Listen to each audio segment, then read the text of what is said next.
You're watching Maryland Politics here on TV Free Baltimore. Welcome to Maryland Politics. I'm your host, Beth Lawson. Tonight we have Sallie Taylor. Sallie is running for the Maryland House of Delegates in the 5th District, which covers a majority of Carroll County. Welcome, Sallie. Thank you so much for coming tonight. Well, thank you for having me this evening, Beth. I'm so looking forward to telling the people of Carroll County why I chose to run this year. I've never felt so strongly that this state is heading down the wrong road. Individual rights and our founding principles have become nostalgic phrases and pretty thoughts that politicians are using in their speeches, but they're not putting them in legislation, and they have foisted mandates so easily upon us that not based on any particular laws or the constitutions, and that's a problem. Can you tell us a little bit about yourself? I'm a native Marylander, born in Baltimore City, and now spent my last 25 years married to my wonderful husband, Sam, raising 2 lovely daughters with our 3 wonderful dogs in Carroll County. I've held several positions with the Maryland Republican Party. I've been on the Frederick County Central Committee when I lived in Frederick. I've also been active in the Young Republicans a few years ago, and I've always been enthusiastic about conservative politics. I've had the honor of working for Congressman Roscoe Bartlett, and for 2 sessions, Delegate Dan Cox, who's running for governor. With the $4 billion surplus in the budget, do you have any concerns about taxes and spending? Right now, we have in place a tax structure that chases away prosperity and has instituted a cycle of tax and spend here in Maryland.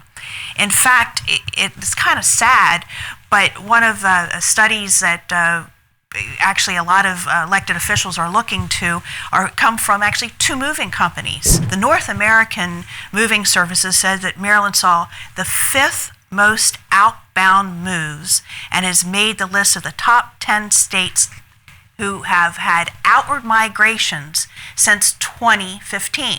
Now, why are they moving? 46% for jobs, 26% retirees. And when you think about retirees, we think about people that have leisure money to spend. We also think about people that are helping with childcare for their kids. And we think about losing our history, and we think about how we're tearing apart our families here in Maryland.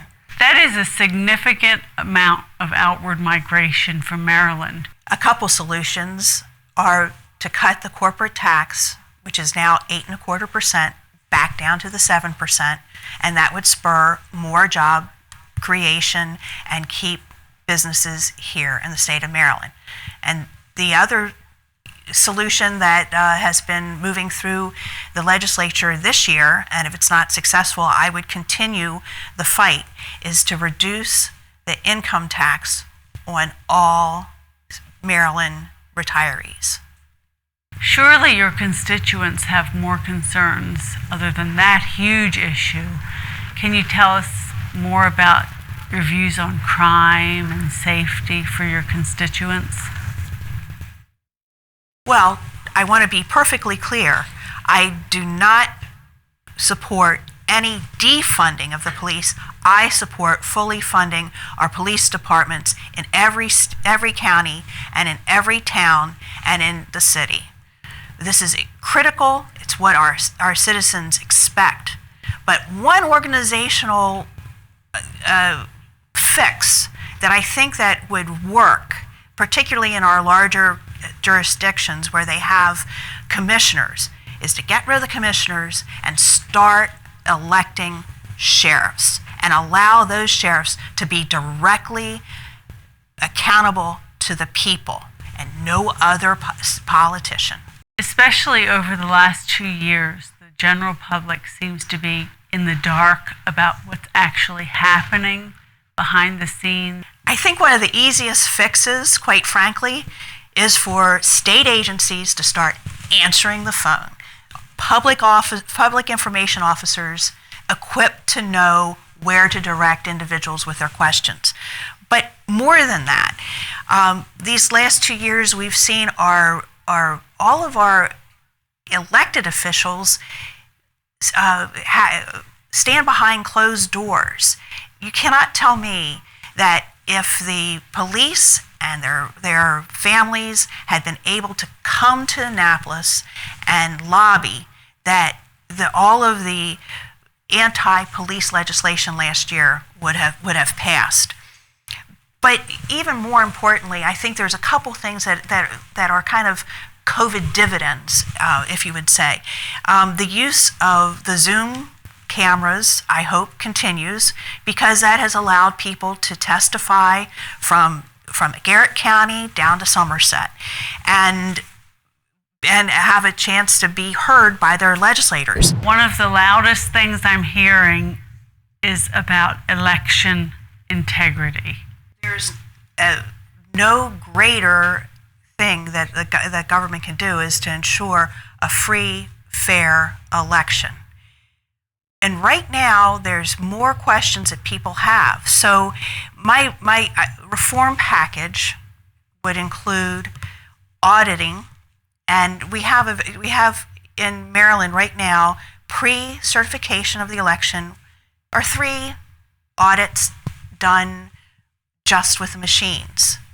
There's no paper ballot auditing pre-certification. I would submit legislation to ask for a study on how that could be done in a proper random way so that we can actually look at the paper ballots and compare them to a machine and make sure that we have a correct count. The other issues of voter ID, it's crazy. We've been asked for IDs to enter all of our government buildings. They don't allow you to come in without showing your driver's license. Schools across the state, and yet when we go to the polls, we don't have to show ID. That's counterintuitive, and something that I believe, whether you're Democrat, Republican, or independent, we can all agree that we need to produce a valid ID to vote. Mail-in voting is something that just leaves the door open for fraud. And I don't think I have to say any more than that. Bad idea, needs to be repealed. Sallie, what is your stance on same-day registration and voting? Oh, I think it's a horrendous idea. It just, here again, opens us up to more fraud. But the process is not legitimate either. It's not fair to the voter because their ballots are set aside and treated as provisional ballots. So while they think that they're voting and they think that their vote will count, perhaps it will stay in that provisional bag. Sallie, thank you so much for coming and talking with us. I really appreciate it. Can you tell us short and sweet why the voters of Carroll County should vote for you? Well, I hope that I can earn the votes of the people of Carroll County. I think these times are extraordinary, but I want them to know one thing. I want you to know one thing, that I will never forget the U.S. Constitution, the Maryland Constitution, and what elected leaders are there to do. And that's simply to protect your rights. Sallie, again, thank you for coming, and thank you for watching Maryland Politics. I'm your host, Beth Lawson. Stay well and tune in for our next show. You're watching Maryland Politics here on TV Free Baltimore.